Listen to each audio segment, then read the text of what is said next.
The following announcement is paid for by the Wrestling with Nerds.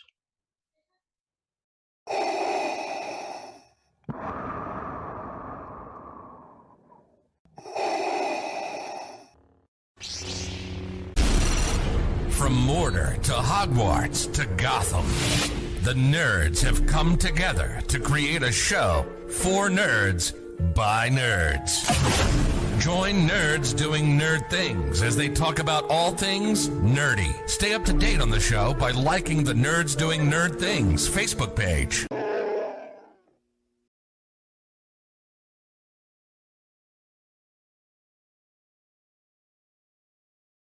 The name's Nukem, Duke Nukem, and you're watching the Nerds Doing Nerd Things podcast. I don't know why, but you are.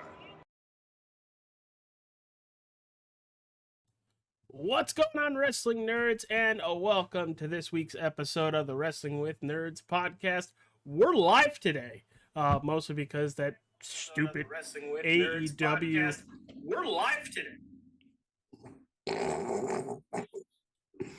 I just wanted to hear it twice. That was Inception. Dear God. But no, that's my brain. That stupid AEW pay-per-view, which we're going to talk about in a little bit, went until midnight, and I was not about to record until 2 a.m. So, with that being said, what's going on, T? Not much. Having a good Monday here, which is this crazy thing to say because Mondays never go good. Just wanted to comment, Ryan. How did you enjoy the media scrum last night? Because I thought it was, missing. I think I finally checked back in at like 1 o'clock, and it finally had something on it. AJ went By to bed. then I Doesn't was- know but the by media then- scrum didn't start. Yeah, by the time I checked in to see what it was, I could have cared less, so I went to bed. I mean, they Ryan, you said it perfectly last night on our Facebook channel. Would you like to reiterate? Because it was perfect. Oh, way to WCW the finish AEW. Give it another couple years, and WWE will buy them too. I'll buy that pissant company just to fire you again. That's a prime that was a prime example of the inmates running the asylum, that the guy timing the show out couldn't time it out enough to let everybody in on what Sting's post-match comments were. It was. I also get it. It's social media now that everybody flip over to their social media. But like half of us don't want to do that anyway. No, not at all. So where do you guys want to start? You want to do current WWE events, or we start with the empty arena wrestling? Let's start with Sting. Not AEW. Let's start with Sting. Congratulations on his retirement. It's a little overdue, in my opinion.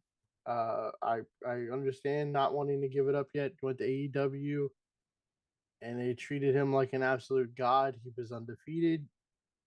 29-0. 30-0. The last match would have made. I thought the last match made it 30-0. Whatever. It's either 29 or Either way. Yeah. Either way, fanboy TK made sure that Sting went undefeated. Sting as an individual, great human being, born again Christian, who found himself again, helped Lex Luger find himself again with the help of Nikita. It was cool to see Nikita Koloff, Magnum TA, Ricky Steamboat, Ric Flair last night. Lex Luger was there. Diamond Dallas Page was there. The guys that were instrumental in Sting's career were on one hand that could be. I always liked Sting. He was a better version of Warrior. 100%. I haven't never put two and two together like that before until literally 10 seconds ago. You know, it's funny because they were a partners, tag AJ. team in WCW. No, they were a tag team in Mid South and USWA, and then they split, and Sting became Sting, and Warrior became the Dingo Warrior. But that's for a different time. I don't want to waste time on the Warrior. I always liked Sting. Sting was always the flashy. I am probably in the minority on this. I liked Surfer Sting more than I liked Crow Sting. Okay. because I like the bright colors. You're not in the well. Maybe I'm in the minority with you then. I always liked Surfer Sting. And he fit right in with Hogan and Savage when they came in, and they were a great group, fun little group. And then of course you had Crow Sting, which was Scott Hall's idea, another great person that we wish was still here. No shit. And then we had the whole run with him in the NWO. Sting was always the go guy. Last night was, I wouldn't have called it a Sting match last night. It's just one of my opinions. It was in Greensboro, South Carolina. That has history for Sting. Sting and Flair went 45 minutes and 89 on Stark or Clash of Champions, which is what put Sting on the map. Will he be in my top 10? Probably not. Would I put him in my top 5 WCW guys? 100%.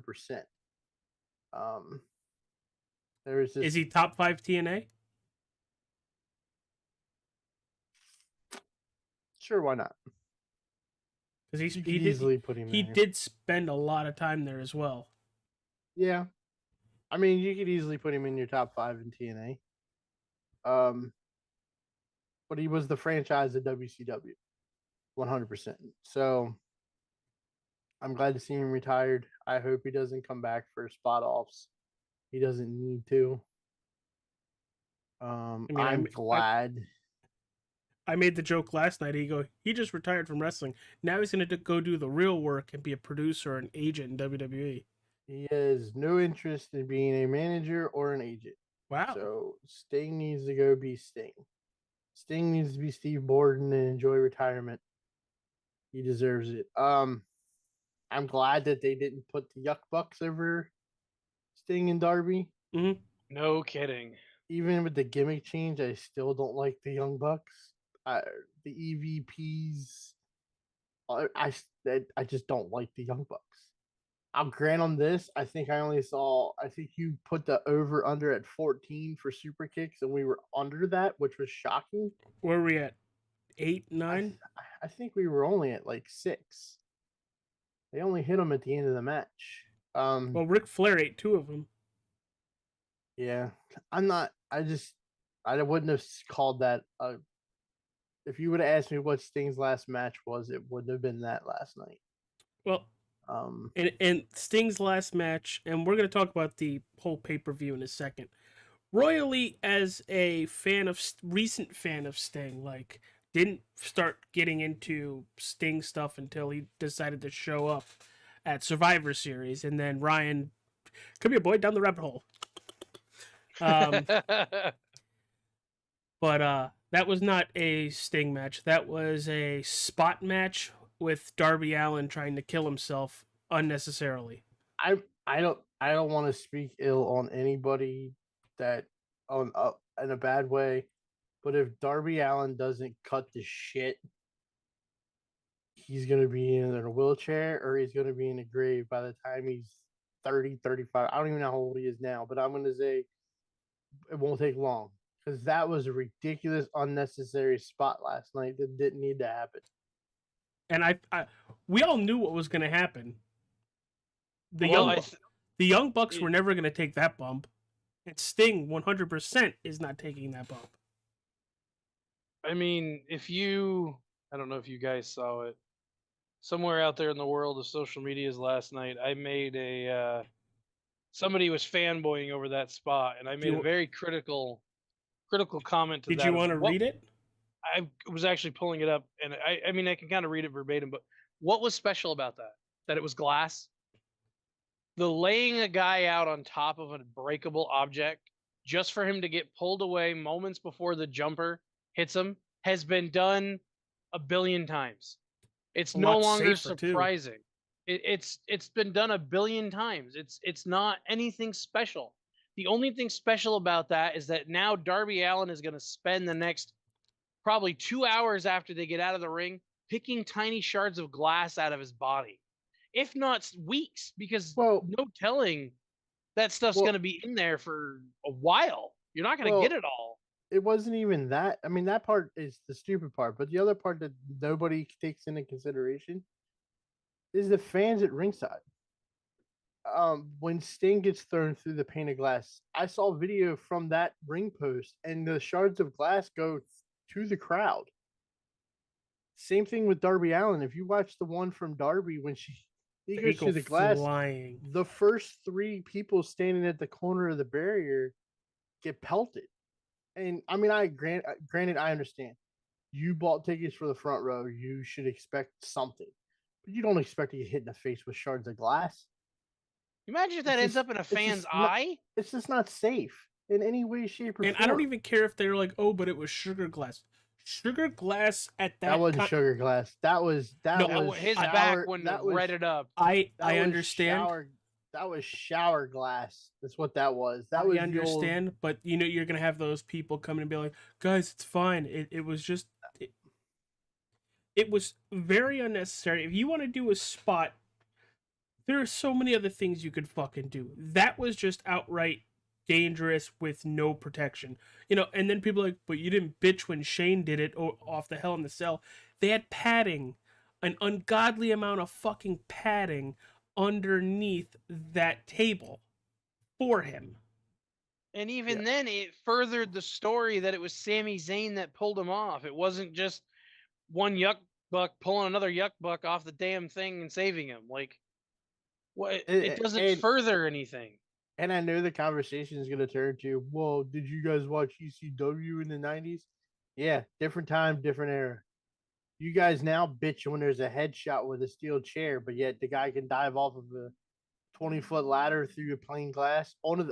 Keep in mind, as Excalibur put it earlier in the show, which I pointed out as being retarded. It was hilarious. The padding outside the ring is to prevent lacerations from opening up and getting worse. That is the dumbest example of what the pad outside the ring is for. Oh, it's very thin. It's only there so there's lacerations and other things don't get busted open more. Well, Darby Allin just jumped 20 feet down onto the floor. It's just, I don't get it anymore. I hate spot monkey matches. I'm not that kind of wrestling fan. We'll get into the other spot monkey match later on that I didn't like either. It's just, and the fans for AEW, you guys drink the Kool-Aid more than ECW fans. If you thought Punk fans were bad, you guys, I'm saying it as you guys because I'm not that diehard on AEW. I've tried watching it and I just can't get through it. the three of us have watched, I think, every pay-per-view for the last year. We've watched at least the last 5 pay-per-views. Starting back, you two might have. My interest dove off a cliff when a certain 3. Well, my whole thing is, if I'm gonna bitch about it, I at least want to be yeah. I mean, it's just relatively knowledgeable about it. It's just I just don't care to have an opinion about it because it doesn't make sense half the time. I'm trying. We're trying to make sure we cover it so we can cover it in here, so it doesn't sound like we're one-sided on just WWE stuff. But it's so hard when it's right there in black and white to look at a match and realize this is dumb. What are we supposed to do? And there were a couple moments in a couple matches, not just this final match, where you get hit with multiple finishers and you just stand right the fuck back up, and the no-selling is worse than anything Bianca Belair has done. And that's saying something because so glad you the went 3 there. of us like her at all. I agree with you on that. There's 3 main things in AEW I don't like. There's no storytelling, the spot monkey matches, and the unnecessary no sells. Sell it. I mean, Osprey and whoever, I can't pronounce who he fought. I don't care. He hits him with his finish. He hits him with his finish 14 or 15 minutes into a match, and the dude kicks out at 1. And we're not saying Osprey or Takeshita are bad. It's just they aren't You don't make pay-per-views, you don't make matches special by no selling every single time. Thank you. I was looking for. The only Remember, time remember if, when nobody if had kicked you're out of a 3D? Remember well, that yeah, era? think of this match. If you think about WWE no sell or kicking out of finishers, for the longest time it only happened at one show.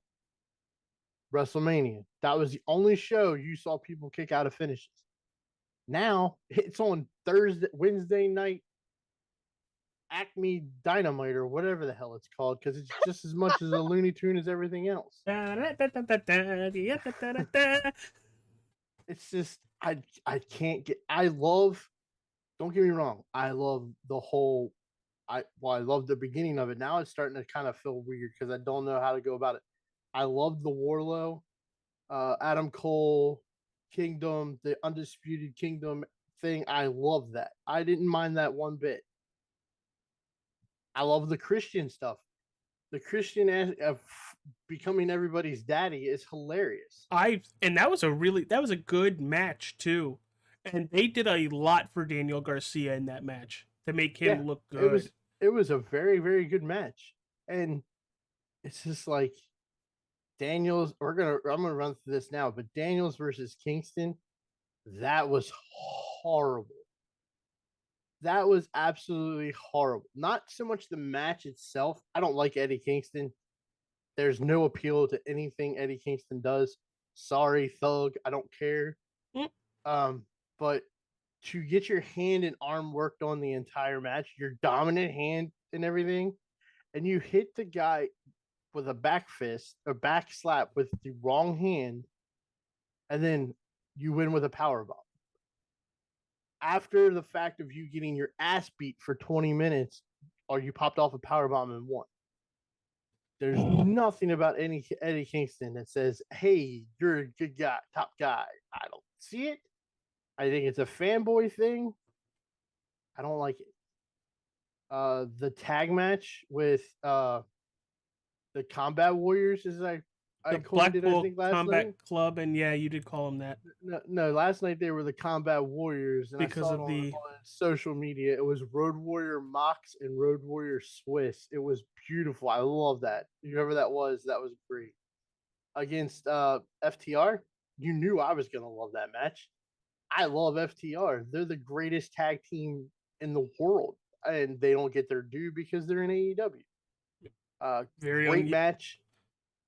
Had some blood, had some hardcore elements, but it was a good match. Yeah, Dax got busted up, and yeah, with the head and all the blood pumping. Who knows if he popped a couple aspirins before that? But Jesus Christ, was he bleeding? Yeah, I mean, it was a good. It was a good physical bloody, match. But it was good physical bloody match that made sense. The four of them did tell an actual story for the longest time. Dax couldn't get to Cash at all. None. Perfect. He was stuck. And then once Cash got in, they got in that shit. And then John and Claudio, or I keep wanting to call him Cesaro, but I won't hold it against you. But they ended up winning. But overall, it felt like a rock'em sock'em fight. It felt like an 80s tag team match last night. Thank you. In the Greensboro Coliseum. It was great. It was my favorite match of the night. My second favorite. My first was a Christian Cage one. The 8-man scramble match. The All-Star Scramble match. The winner received a future AEW World Championship match. Yeah, when you think of a scramble match, I think automatically you revert back to the whole WWE scramble thing, and here all it is a fatal 8-way. You don't eliminate anybody. It's the first pinfall wins. There was a lot of meat, and I'm sorry. Again, I know I'm not thinking with the right brain here to some people. But what the hell is Hook? Besides being Taz's son, what the hell is Hook? He could possibly be like a cruiserweight champion at best. It kind of goes with the whole, that stupid orange juice guy. Don't see it. I remember everybody talking about Brian Cage about last year around this time. I don't know what the buzz is about him. He's Ryback. No. I'll defend Brian Cage. I love Brian Cage's work. Brian Cage's work outside of AEW and Ring of Honor is fantastic. Okay. His work in AEW Ring of Honor absolutely sucks. Okay, but that's what I'm viewing him on because I don't know any of this other stuff. Well, because he's a product of everybody else that goes to Ring of Honor and AEW. They fucking disappear 3 weeks after they debut, and then they're just thrown into matches that make no sense. Brian Cage is a big guy that can wrestle. He can fly. He can fly like a cruiserweight. Well, they are very much not using him to how they should. Not even close. And I loved his tribute to Sting last night. He's a big Sting fan. Yeah, I saw the face paint. He was trained by Mortis, Chris Kanyon. He was friends with Kanyon. So he knows that era. I'm a big giant fan of Brian Cage. I wish he would have signed with WWE back before, and he would have been perfect in AEW, especially NXT, especially if he would have. Think about if you take Brian Cage out of that spot and put him in the Baron Corbin spot. Him and Braun. Not to mention, or have them all three. Not to mention, back in the day, on some independent shows, the man used to be a tag partner with somebody we know quite well. Let's see if I can find it here. I think it goes something like. You're looking for a soundboard.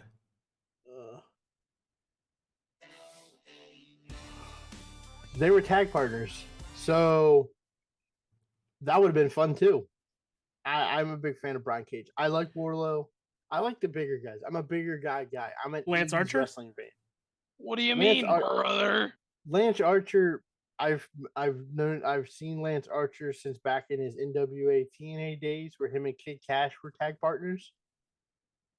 And he was in WWE for a short period of time. Yeah, what was he in WWE? Was he still Lance Archer? I believe that's what they called it, because I think that's his real name. In NWA TNA, he was known as Dallas. It was Kid Cash and Dallas, and then he went to WWE. And it was short lived in WWE. He wasn't there long. I think he was only on. I think he was only on ECW TV.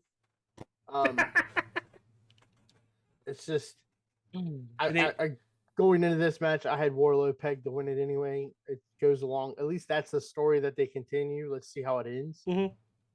Want to talk about Timeless?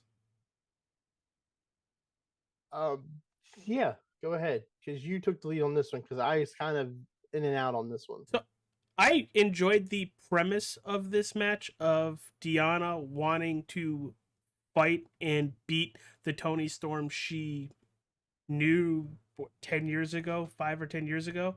You know, the Toni Storm that slept on her couch and everything, and, you know, as they were doing all that stuff. And I shit you not, Toni Storm's music hits, and I'm like, that's not Timeless. And then here she comes, and it's not Toni Storm. Yeah, it's Myra May. They had my ass until they had the close up, and she did the. I was popping good, and then here she just. Were you looking for me? But the match was actually pretty good. Like, they both work pretty well together, and I wasn't bored for the 12 minutes and 15 seconds of a match, and they did a really good job telling the story of Deonna wants that title, and she wants to beat the Timeless out of Timeless Toni Storm. Just didn't happen. I like both girls. I mean, there's only one direction for the women's division in AEW, and it's upward. It's going to be kind of hard when the best one's sitting on the sidelines, and that being Britt Baker, in my opinion. She's nowhere to be found. So, I think up next is TJ's favorite match of the night. And I think it was the International Championship match, and it was Roderick Strong versus what's his name? I don't remember now. It's not. It's Is it it's not apple juice. something freshly squeezed? Oh, Dude, where is before we go into this, Orange juice? before we go into this, anybody, if you're watching live or later on, let us know what you guys think. Comment below. Let us know. We all three of us go and check the chats and all that stuff. Hit some of the links in the description. Like, subscribe, follow, all that wonderful stuff. But before we get into that, can I just say how much I hate Justin Roberts as an announcer? Yeah, you can, because I think all three are in agreement on that. Like, What did he call Samoa Joe? Like Salamalo or Samawa? and let's not get into that because Excalibur's said something really stupid in that match. But let's talk about OJ here, stealing the white Bronco. Mr. Juice? Talking about my man Juice? Orange Cassidy? This was a kind of a stupid match, and another person that takes stupid, unprotected bumps is Orange Cassidy, because his hands are usually in his pocket or just not protecting himself. Like he took a hell of a shot on the top turnbuckle. I'll be honest, this match was okay in my opinion, but I think the biggest pop of the night was for Core. Yeah, I mean that got me. I was like, "Hey, it's Core! Core's back!" But he's not with Undisputed Kingdom, or at least not yet. So they embraced him and Roddy. They handed him a T-shirt. He handed him a T-shirt, and he's like, "Eh." And then he whispered something into Roddy's ear, and then Roddy let him go. So it'll be interesting to see where they build that. Plus, now the Undisputed Kingdom has some momentum. You got Wardlow's got a shot for the world title now. Roderick has the international title. The Kingdom, or the Kingdom have the Ring of Honor tag titles. That's starting to build some heat. Hopefully, when Cole is better, that'll even get bigger. But I mean, it was a match. It was a good way to get the belt off of Cassidy, because really there's no reason for him to have that belt. Anybody ever take notice that belt and the women's belt are the identical same thing? I mentioned that I think last night. Nobody answered me. Do they just have the same thing? I don't know. They look identical. Do we have a timeline on Adam Cole? It should be within the next, I would say, 2 months. Because at some point, when Adam Cole comes back, we get a certain 3-lettered individual back. You're not getting him back until Wembley. MJF. Well, either way, I don't think that's the draw for me. The mindset of Tony Khan booking, you won't get MJF until Wembley. That's the draw for me to AEW is him. He has been what kept me there after Cody left. Since we're talking about people coming back or all that stuff, how fucked does Tony Khan feel when he hears all these interviews and they're with AEW, but they're like, the end game is WWE. The end game for everybody that is a professional wrestler is the WWE. Yeah, but how shitty do you think that makes Tony feel, or just AEW fans, when one of your favorite wrestlers says, "Hey, I'm here now, but I ain't gonna be here for long." Yeah, it's always been the end game. No matter what AEW tries to do, they're still the stepbrother in the neighborhood. Yeah, WWE is still the top dog, no matter what. Did we miss any matches? Yes, Samoa Joe, Hangman hanging himself, and Swerve Dickland. And you left out the one that I wish I knew more about with Julia Hart. Oh, that was pre-show. That was pre-show. But that was more entertaining to me because I like the competitors involved. I like her.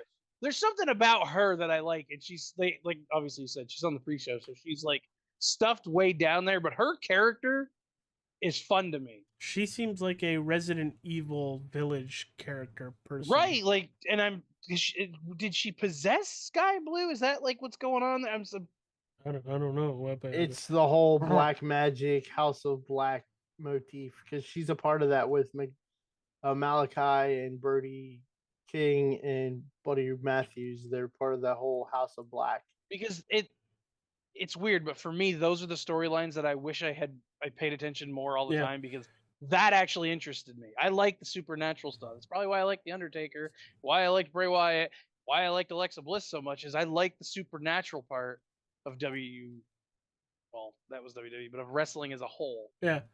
Bring supernatural and suddenly I'm like, ooh, hi, you have my attention. You had my curiosity, but now you have my attention. If the car is just driving by and you're like, haha, supernatural, got it, cool. I don't know. Did it whisper out the tailpipe? I did it for The Rock.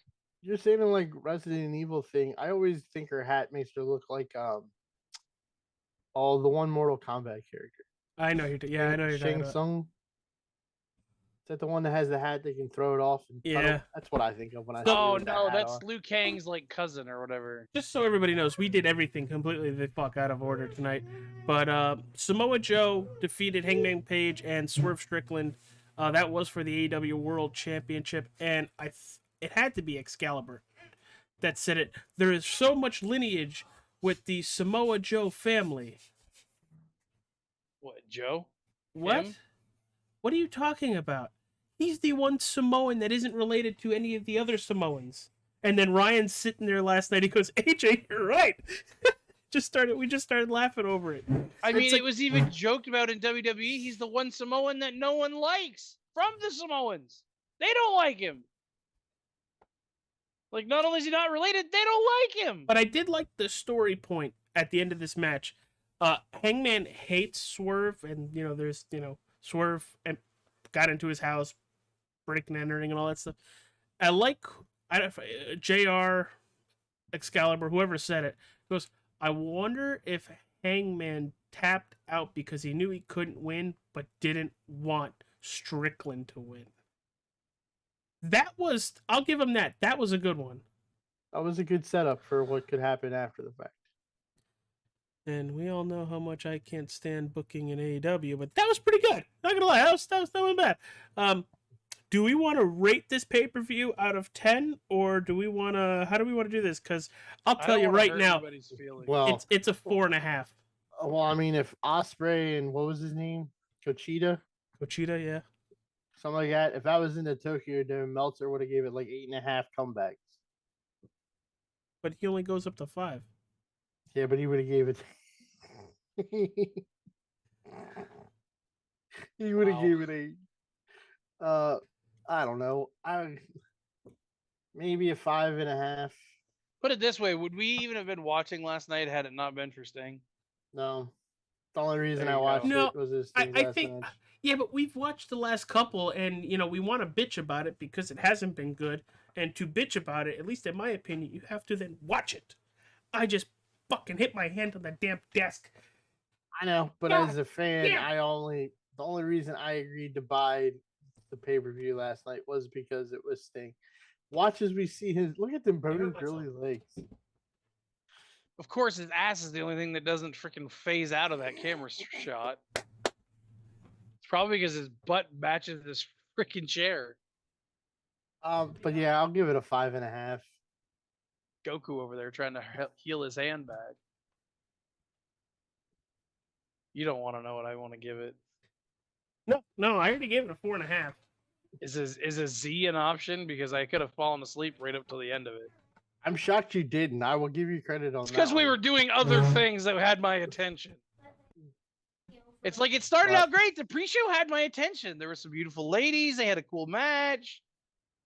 And then I saw Core, and then it was Sting. I just don't know what it is. It's like they're close. Like they have the roster to be really, really good. It's just backstage sucks. That's the problem with it. It's backstage sucks so bad because he's such a fanboy for people, and he won't do the right thing when he books things that makes it interesting to move on to the next thing. That's what he sucks at so bad. That makes AEW so aggravating. So you guys know that I listen to a lot of movie podcasts and everything with regular nerds. One of the people You guys have probably never heard of him, but he used to actually be a writer back in the day with WWE. His name's Christian Harloff. And he said day one had a conversation with both Paul Heyman and Stephanie McMahon when SmackDown first started. We understand you're a fan. You can't book like you are a fan. And he said that resonated with him when he goes and reviews movies. Because I can love your character. Love it. Movie fucking sucked, though. You know, you have to separate. You have to separate what you like and how it should be. Can I say the one exception in all of life that I've ever seen to that is the Deadpool character. In anything.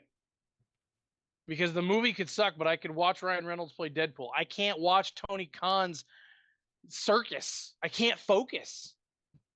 And I've tried.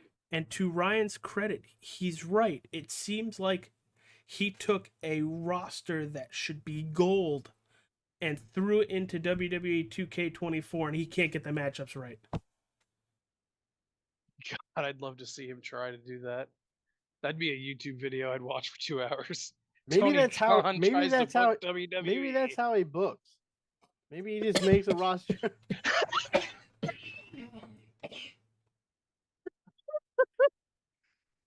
No, I can't take a drink. God damn it. Maybe that's how he books. Here's my roster. Let me throw it in this computer generating machine. A WWE 2K23 because Gotch just went up my 2K24 doesn't come out until midnight. Let's put it in here and let's just play the GM mode and see what happens. That's almost what it feels like he does from time to time. Well, it ain't like he's putting it in the GM mode to fight for forever. By the way, you could pick up season 3 or DLC 3 or I'd have to buy the game in the first 3 to do it. No. That went up my nose. Anyhow, let's move on to things, like you said, things we love. The announcement today. We have our first entry into the 2024 WWE Hall of Fame. It was the guy I said was going to go into the Hall of Fame. And we get a drum roll, TJ, while Ryan pumps it up.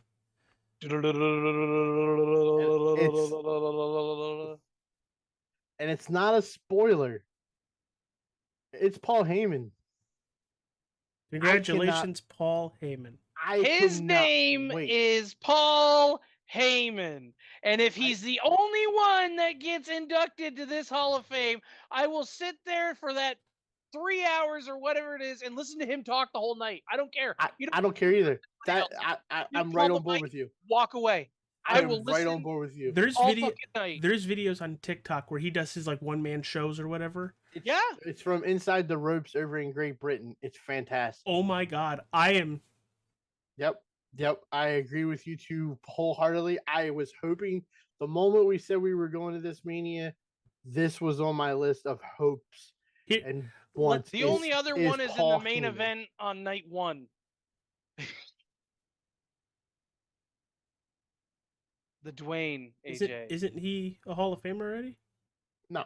Oh, I thought he was. No. So, he's the only other one I'd want to see. Triple H. Anybody else is a gift. Triple H this morning on Twitter then had this to say.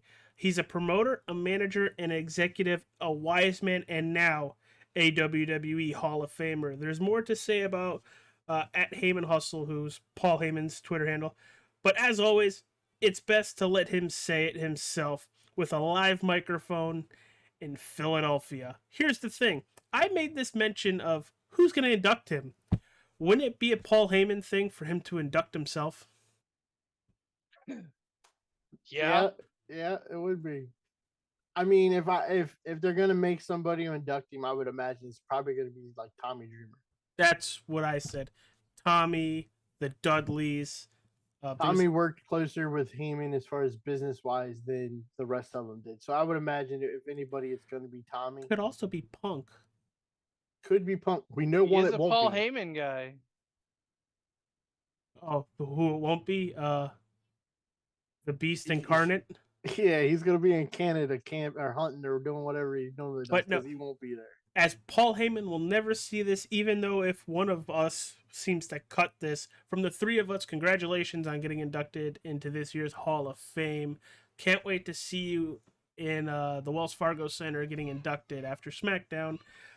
Still curious on where we're sitting, because I know we're there. We're in the arena. Don't know where. So just a quick shot at you two. So we have Heyman. Yep. So let's go with three more. Who are three more people you think will be in the Hall of Fame? One that I know TJ's probably going to say just because he passed over this last year. Probably Bray. I would assume. That would be crazy.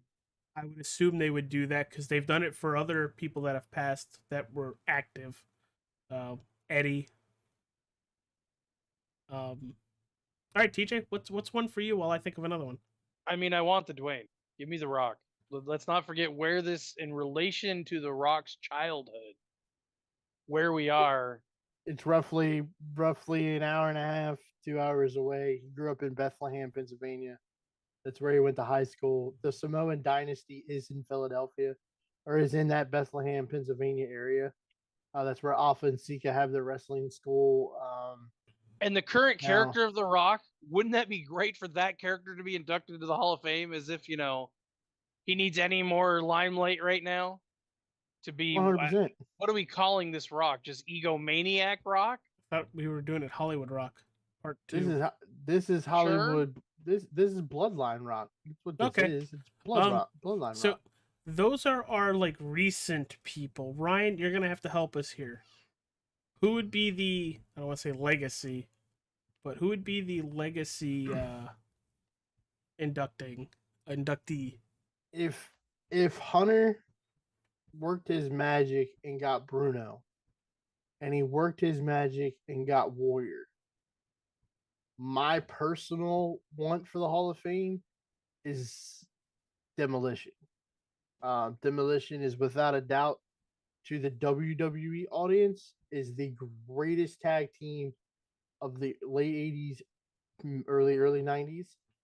They were, up until New Day broke it, they were the longest reigning tag team champions in WWE history.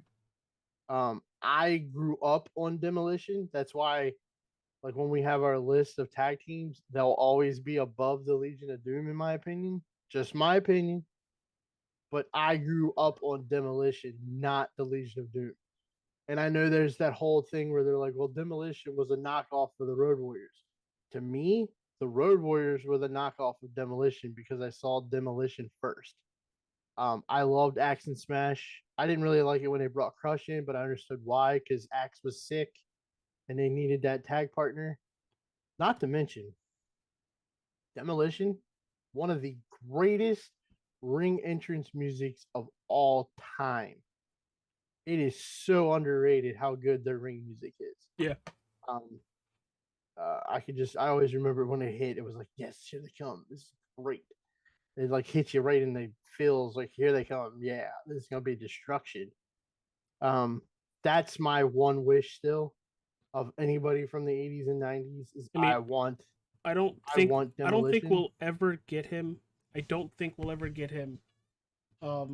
But now that Vince is no longer, do you see any way we get Owen? No. No? I knew where you were going with that, and the answer is no. Not one chance in hell of getting Owen Hart. People need to put that away because it's not going to happen. Okay. But Martha is not going to let that happen no matter what. I saw where last week on AEW, whatever, they had this Sting repel from the ring, and Tony Khan contacted her to get her approval to do it. Her blessings to have Sting repel from the ring, or from the skyline. I don't ever see her giving WWE that opportunity, which sucks because you hear her talk about it and she's all about Owen and the fans and everything, but she won't give the fans what they want by getting Owen into the Hall of Fame, which then WWE makes money off of. Merchandise sales that could be put towards her family. You can't tell me. I mean, they had a DVD come out a couple of years ago about Owen. Can't tell me she didn't get money off of that. So and I know we're talking about somebody's dead husband, and it's wrong to talk about money on it, but that's basically the reason why she won't let him go in the Hall of Fame, because she doesn't want the WWE to make $1 off of his name. You want to hear me be a real dick about So, something? This you sounds like you make- Teresa. You make the deal that you get the money from it. You would get the incentives from his merch from wrestling for the Hall of Fame shirts. Similar to what they've done with Bray and Same thing. others. TJ, no, did I I don't strike see a that. chord with that one? Have you heard the news about Jude? The two Oh, we're all number gonna trade, we're, the two we're number gonna trademarks are coming we're up gonna in June. we're gonna celebrate that The one. the difference is though, AJ, is she has a reason to be. The other one just is the wicked, you know what, of the South. Yeah. Um, I mean, when you So- have to change the name of a roller coaster, at a baseball team. a baseball team, and a roller coaster because it was named after your late husband, who was an icon for a generation, that says something. All right. You know, Are we in, oh, wait a minute. Are we in NASCAR podcast? No, that is actually We're- Joe and Gary, the Off and Turn 1 podcast on All Star 15 TV. Well, I'm glad I could throw a layup there for a cheap plug for their podcast. See if they can do the same for us. Actually, pretty good. Have you heard it? to be fair, Uh, we're both talking things that were majorly popular in the South that are still prominent today. Exactly. The other We're just sharing big, the love, dog. the other big news from the weekend. I know I was camping, but I had service, so I was able to watch part of SmackDown. I'm trying to remember though, but did we talk about it being a perfect 10? No, No. we were off air before then, dumbass. In In case you guys are wondering, we've mentioned it on the Facebook page. Sean Spears is back and he's in NXT, and I love it. Because he got wasted in WWE or AEW. Yeah, well, so his I'm first looking- run in WWE wasn't great either, but I don't know what you're talking about. That guy's name was Ty Dillinger. This guy's name is Sean Spears. Totally different. Like that he kept his chairman gimmick, which is what he had in AEW. I feel like this was a Cody Rhodes signing, to be honest with you. a lot of people are saying that. But then on SmackDown, we get an answer to the question that was laid out. And now we're going to get a tag. Well, the challenge has been made. It won't be accepted till probably later on tonight. Well, you guys are racing and I'm broadcasting on All Star 15 TV. Cody Rhodes or The Rock and Roman have challenged Cody and Seth to night one. Now, let me get this right. Night one tag team match. Yes. If Cody and Seth win, the bloodline will not be in the arena for night two, Barred. but there's no stipulation on the backside, correct? No, there is. It'll be a bloodline rules match. Yeah, they said a Solo can sing the national anthem or the Which he's quiet, but he has a beautiful voice. Believe us. they'll make Jay the Timekeeper, bell ringer. Could the idiot down below put his fucking hand down already? You've acknowledged him already. Yes, but somebody else acknowledged him Friday night. Yeah, and he still A held big- up the thumb. It was a big end of the segment. Roman Yeah, and Reigns he- was good with it And all, he but still holds the thumb up. he asked what is The he, Rock Bullet Club. to acknowledge him. Yeah, I need I you saw to that. acknowledge me. So if Roman and Rock win, then it's a bloodline match where they're all going to be at ringside. Basically, there's or no rules at or that a point. part of the match. And Rock is, you know, we bitch at the Young Bucks for doing that EVP bullshit, but boy, does it feel good hearing the Rock be like, "I own you." Completely different. But now It's- I want to at least make we're a getting point. a story. I here. want to make a very big point. While this was all being discussed in the ring, does anybody remember what the fans were chanting? No. No, because mine kept cutting in and out because there was a Die Rocky Die sign there in the background, and it just Yeah. kept cutting in and out, so I just dropped it. Evidently, I can't wait till they move to USA because Fox is totally ruining SmackDown. Fox The is fact that ruining it cuts out sports. every 2 seconds. They blacked out his chant from when Austin Theory that part. Every time The Rock's on TV, Fox is like, "Here, hit the mute button." Blackout, mute, blackout, mute. It's The Rock. We know Like, he's going to I say don't something understand- anyway, inappropriate. I don't To understand pay- the Die Rocky Die. It's The Rock the. Die in German is the. Yeah, It's I got The Rock the. Anyway, to pay off what I had started that with, they were chanting for Hunter to come out. It was think you're gonna get- Triple H. I think you're going to Triple get H. Hunter at WrestleMania. You're just not going to get him in a match per se. I mean, we may never get Hunter in a match again, and that's totally unfortunate. I think what you're going to get is you're going to get the Bloodline. I think Bloodline wins night one. Sorry. I think they win night one. You got to give the Rock's going to get his win. Unless he Then it's turns on him. Not on night one. At night one, it makes no difference whether he turns on him or not. Night two, I still don't think he turns on him. But I think what happens is the Bloodline takes over the match, and it's Cody versus the Bloodline. And then Cody's family shows up. Not his real family, because Dustin unfortunately can't be there. But I think you're going to get Randy. I think you're going to get Hunter with a sledgehammer. And you're going to get Seth. And maybe even Jay. And they're going to wipe out the Bloodline. And that way it's Cody versus we Roman. could expand that even more if you want to go with some of the older guys. You could get KO. Yeah, but you don't. I mean, you could get everybody that You the could Bloodline get is screwed over, Stammy. but God damn it, guys, we only have a 4-hour show. Yeah, but they don't have to do much. They could just block the exit ways.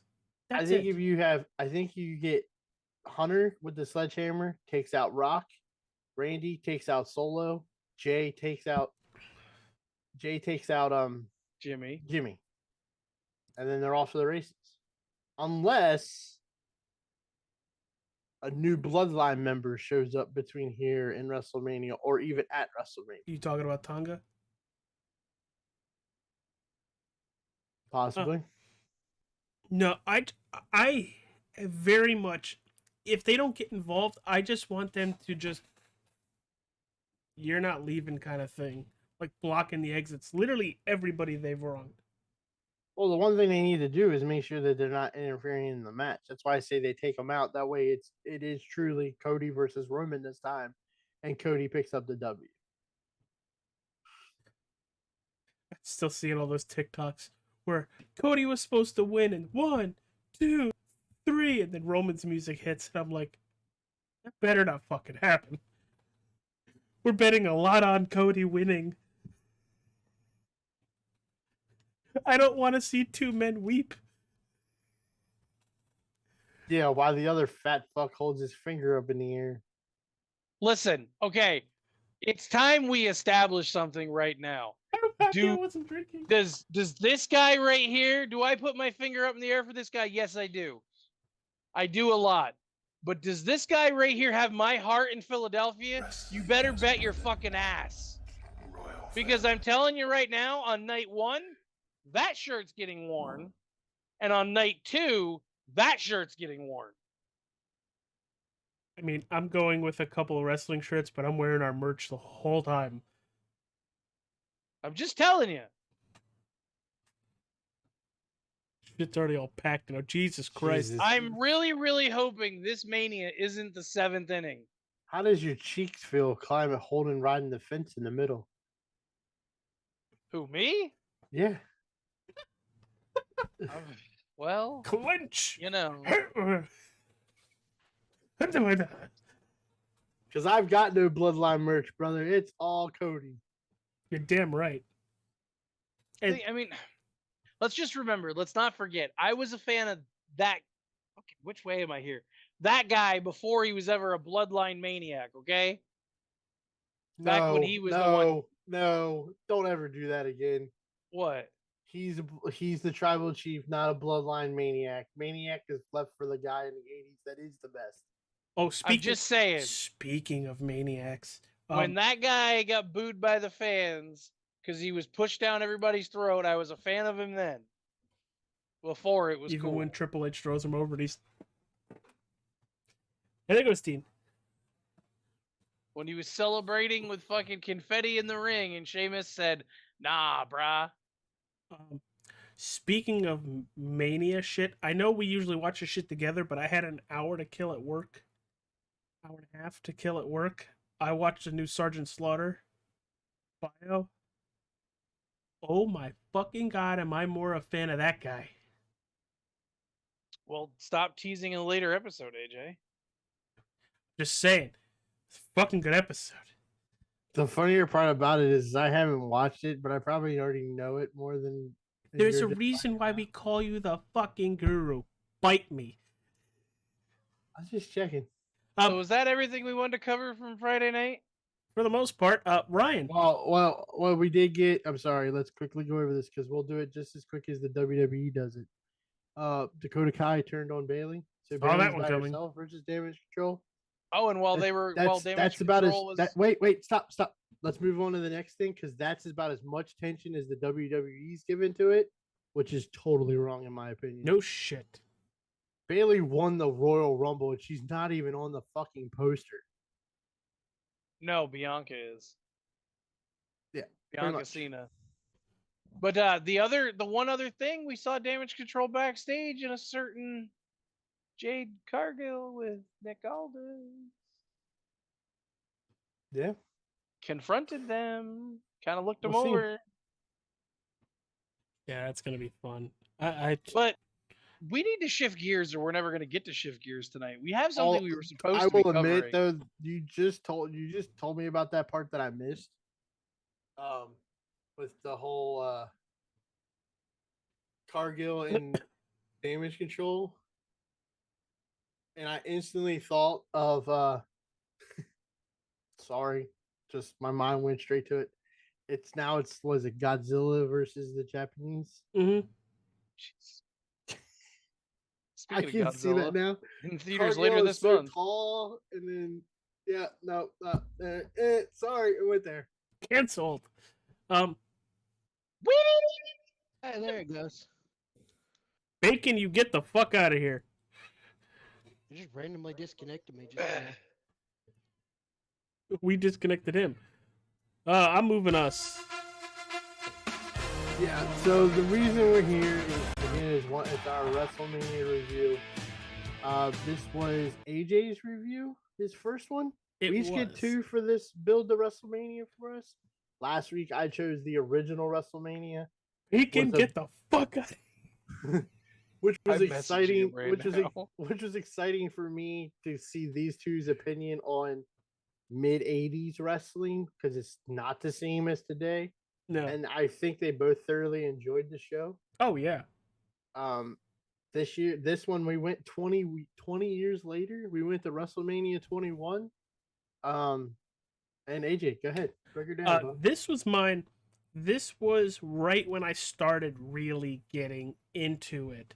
I went to 20, was kind of in it, and from 20 to now, I've been in it, watching it, going to it. But Ryan, you're gonna kill me. I was 10 or 11. I was a Cena kid. I was. And I very much, from top to bottom, thought this was a very enjoyable pay-per-view, top to bottom. And it starts out with a banger. Rey Mysterio defeating Eddie Guerrero. Before we get into that, where is it? I love you guys never cover the pre-show match. Because they don't show the pre-show. because normally the pre-show match back then was just Sunday Night Heat. I think what was it, a tag match? 30-man inter-promotional battle royal. Booker T throws over Chris Masters. So WrestleMania 21. WrestleMania Goes Hollywood. Sunday, April 3rd, live on pay-per-view from Los Angeles, California's Staples Center. 20,193 in attendance with a buy rate of 1.09 million. What is the Staples Center known as now? Crypto Arena? Crypto.com Arena or something like that. So this pay-per-view, before we get into really everything, is very famous for four things.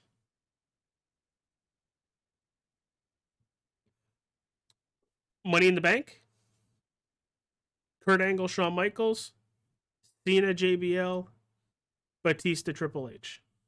You're missing a fifth. Are you talking about Orton? The promos that lead up to WrestleMania are iconic. Okay, yes. The middle finger of middle fingers. The movie trailers that they filmed for WrestleMania building up to the Hollywood one is fantastic. You had Eddie and Booker as Pulp Fiction. That was really good. Uh, What did how do they say WrestleMania in France? WrestleMania.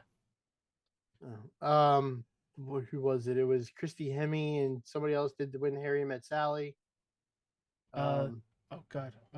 Fuck. It was Kurt Angle. It was her and Kurt Angle. Yes, it was Kurt Angle. They had all the taxi driver guys. And then I think it was Mae Young as the old lady in the deli that says, "I'll have what she's having." Yep. Just, and then all of them playing taxi driver. Clint Eastwood. The Undertaker is Clint Eastwood. And then you have the Stone Cold as the Gladiator, which is great. I remember that one so Master well. of the middle fingers. Of the middle finger. Beer drinkers among beer drinkers. It was just a great open. This is when WrestleMania had really good openings. Mm-hmm. They took their time with them. Like you said, the opening match was Ray versus Eddie, and the trick here was they were the WWE Tag Team Champions. Eddie wanted to know he can beat Ray. It was the whole story. And that match, the way it ended with Ray beating Eddie, I think goes into that turn of Eddie later on that year before, Yeah, and in case you didn't know it by his tattoos on his stomach, Rey Mysterio is Mexican, and you could tell by the top that he was wearing because it said Mexican across his belly. Yeah. I thought that was the dumbest costume he's ever worn. I'm like, what the fuck? The next year he had a really who was one. Dominic's father? Ray was. I don't think they did that yet. That this leads to that SummerSlam, I believe, is Ray and Ray and Eddie ladder match for custody of Dom. It was a good match. It was Eddie versus Ray. You can't really talk bad about an Eddie versus Ray match. They always worked good together. Sadly, this is the last WrestleMania for Eddie. Yes. So, but yeah, you don't need to rate these matches because it's Eddie versus Ray. It automatically gets close to a 5. Second match is 5 out of 5. Gonna have a couple of those. The next match is the inaugural Money in the Bank ladder match. Chris Jericho, Shelton Benjamin, redacted, Christian with Tyson Tomko and Kane. Redacted. And Edge. Fucking redacted. Chris Benoit. He's got a name. Fuck. I thought that was funny. It was. See, this is how you do spots, but mean something. This was good, and I enjoyed it. There's just one thing I hated about Money in the Bank. In general, for the longest time, they always took the mid-card champion of either brand and put them in the Money in the Bank match. I think I brought this up to you. We get no tag team title matches. Nope. No mid-card title matches. No mid-card title defenses in this entire WrestleMania. It's They did that last year too. There was a couple belts that didn't get defended. It's kind of like I guess it kind of works out because it's not missed. It's just they're the Intercontinental Champion and it's WrestleMania. I was the Intercontinental Champion at WrestleMania. Oh yeah, who'd you face? 5 other guys, and my belt wasn't on the line. Doesn't really hit the same as I defended my Intercontinental title at WrestleMania. See, I understand what you're saying, but with what we got, I didn't really miss it, and I think a lot of it had to. And this is gonna sound really shitty because I do like Shelton Benjamin. Does it have anything to do with who's holding the belts at the time? I don't know, because I think at the time it's Sheldon is the Intercontinental Champion, and Orlando Jordan. Orlando Jordan is the U.S. Champion because he beat Cena for it. Okay, but there was like a 20-minute segment later in this evening that I would have rather seen an Intercontinental match happen. You talk. Okay, I think I know which one you're talking. We'll get to that. We'll get to that. Big guy's wiener. It's a big ass. But Edge is going to be your winner for the first Money in the Bank ladder match, and he makes it count at New Year's Resolution in January of the next year. I kind of wish they didn't have a Money in the Bank pay-per-view and they still did this at WrestleMania. Well, I think you get it now. You get it at WrestleMania, but it's for a title. It's like they took out the briefcase and let's insert that mid card title to this type match. I mean, WrestleMania there for a couple years was the Intercontinental title in a ladder match. No, I get it. I understand what you're saying. I feel like it being its own pay-per-view and having the two matches, I don't want to say floods it a little bit. Gotcha. Have one on night one on night two for the men and women. But you get the battle. Are they going to do the battle royals again, or is that going to be on SmackDown? Probably on SmackDown like it was last year. I've heard there's rumors that there's going to be possibly a women's mid card title being introduced between now and Mania. That would be cool. But I've been saying they need that forever. But I've also heard that there could possibly be a women's battle royal for the said title, and it could be called the China Memorial Battle Royal for the WWE Women's Intercontinental Championship. I've heard rumors. Don't That know would how be true cool. they are. It's WrestleMania season, so anything could happen. Yeah, I think you said it best. They throw everything out the window when it comes to WrestleMania season. At least I've learned a lot about this next match with the Randy Orton bio pick that we watched last week or 2 weeks ago. Undertaker defeats Randy Orton 14 minutes. Randy Orton did not show up until basically match go time. They didn't go over anything, and you couldn't tell at all. Another very good match, and come to find out, Randy was supposed to go over, and he told, "No, with respect to you, I'm going to take the L." Which I thought that was cool, and probably him trying to make some sort of amends for him being a jackass. At that point, it shows how professional The Undertaker and Bob Orton were compared to Randy Orton. This was a dick, smug Randy Orton at this time, and not liked very well amongst everybody. Taker getting the win was the right call. Yeah. And then what's next? Next is the Eugene segment. With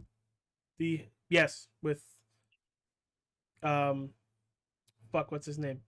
Muhammad Hassan. There you go. The guy that's a Muslim, but he's not really a Muslim, and he's Canadian. Literally, and I will admit as a huge giant fan, this is the early parts of Muhammad Hassan. As a huge giant fan, when Real American hit, because I didn't read dirt sheets or anything back then, I think I jumped like a foot and a half off the bed.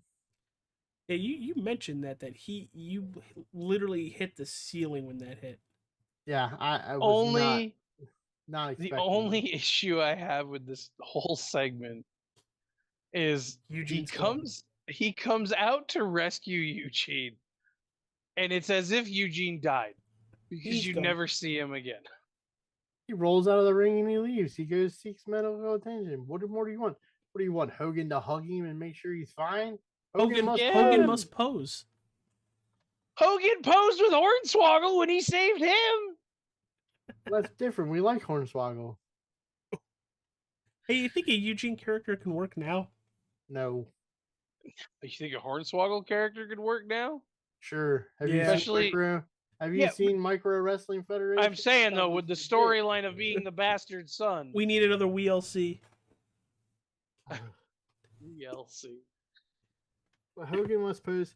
I like the two spots with actually there's three Hall of Famers or in spots at WrestleMania 21.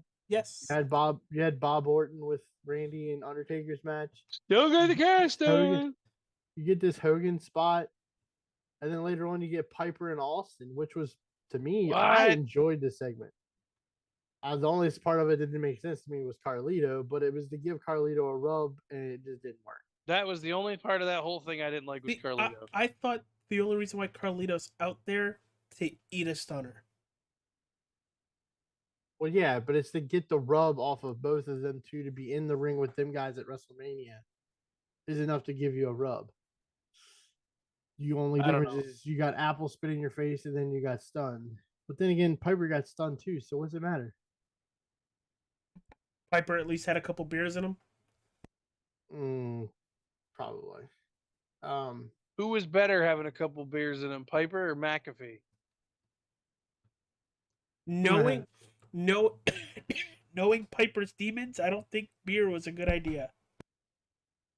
I'm just saying, at that moment, McAfee getting stunned was hilarious. Because Pat was like already half dead and kind of like, yeah, bleh. Ryan, help me out here. I got a bloody nose.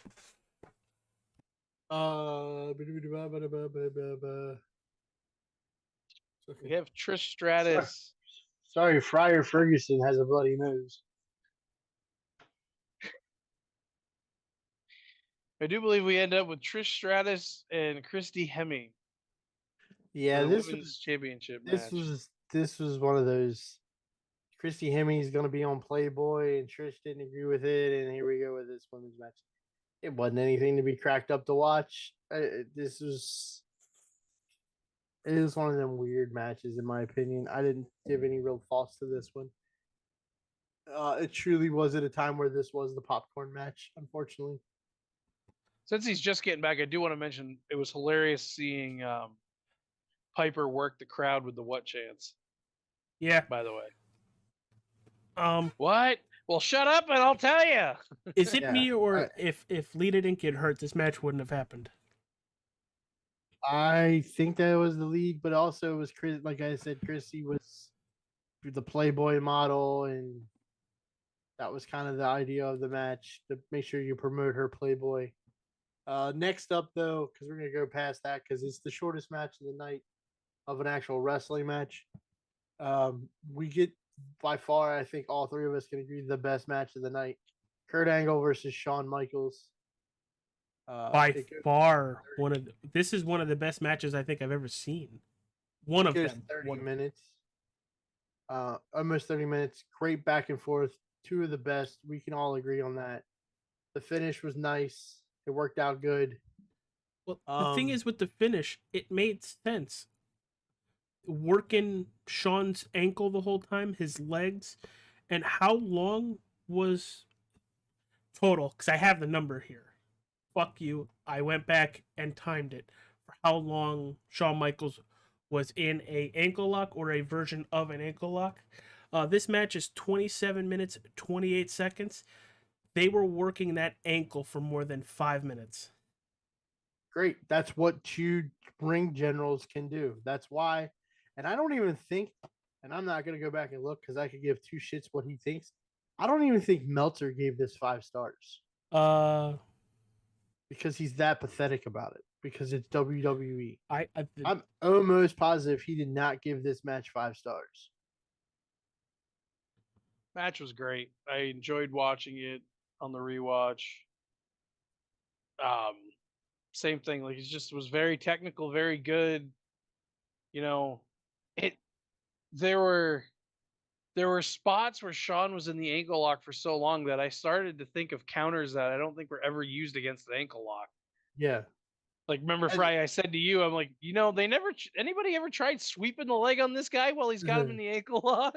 I think the one spot that got messed up, and it really didn't get messed up, it almost got messed up, was the moonsault.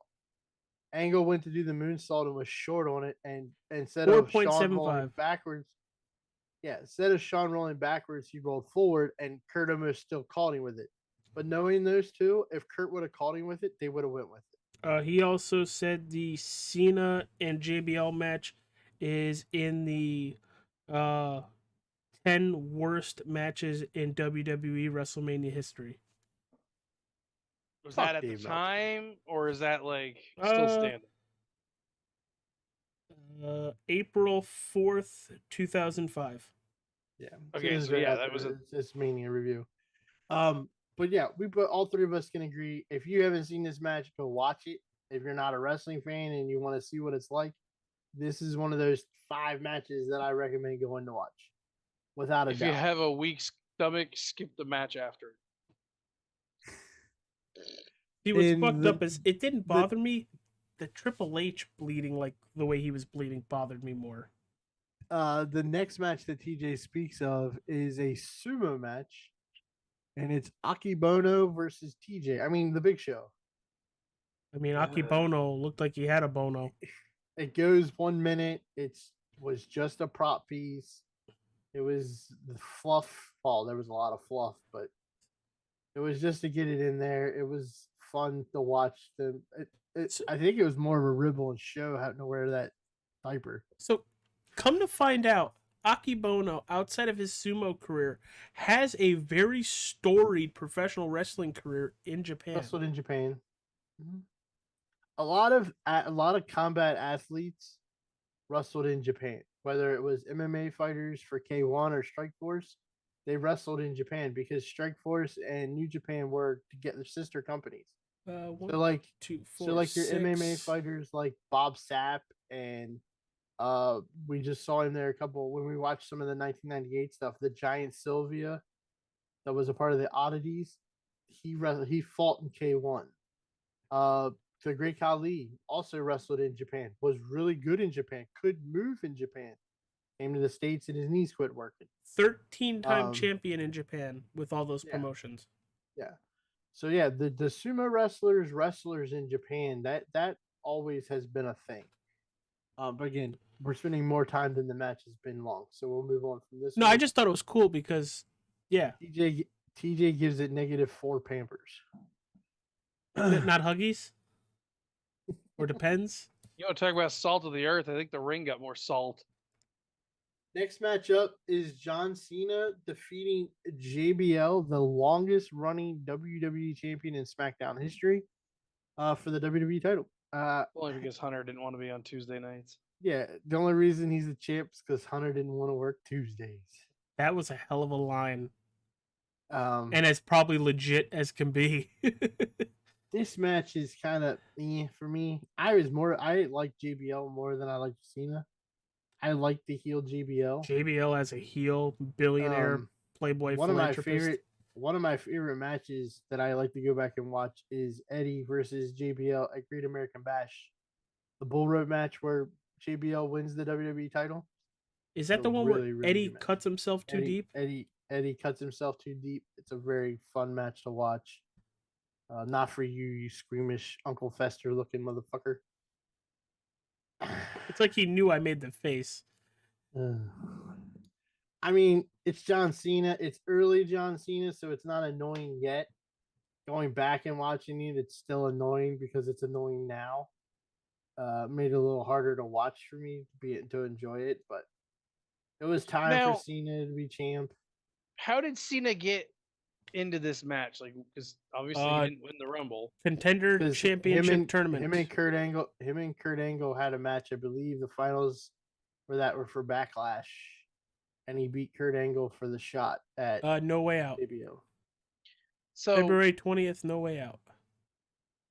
Why couldn't the WWE have just gone with a double winner for Mania? Because they already did it once. So They could have, but you're thinking of that now 20 years ago, and they were trying to think of it on the fly. I mean, but I mean, you can't tell me they didn't have like everything mapped out. Like, oh hey, this is the plan for Mania season. And I don't think that would have played into the story of Batista and Hunter if they would have been 2 winners. Because then you would have thought, oh, easily, then they'll challenge for separate titles.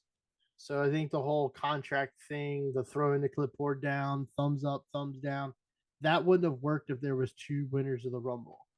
If there's if there's 1 winner and he's got to choose, and then he hears the back talk Remember, he catches Hunter and Flair talking, Ion, uh, i.e. Bailey and Damage Control. Yeah. So that wouldn't have worked if there was two winners to that Rumble. There had to be one winner to that Rumble. Yeah. And we go into that match next. Hunter, I've known what I'm going to do for a long time. Batista versus Triple H for the World Heavyweight title. I personally love this match.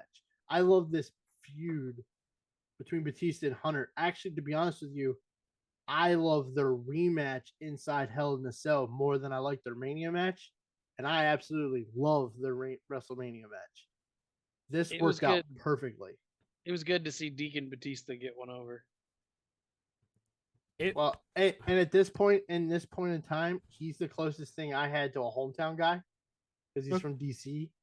So I liked Batista. I liked early Batista. It's when he gets all Hollywood that I kind of lose interest in him. But the early Batista, I enjoy.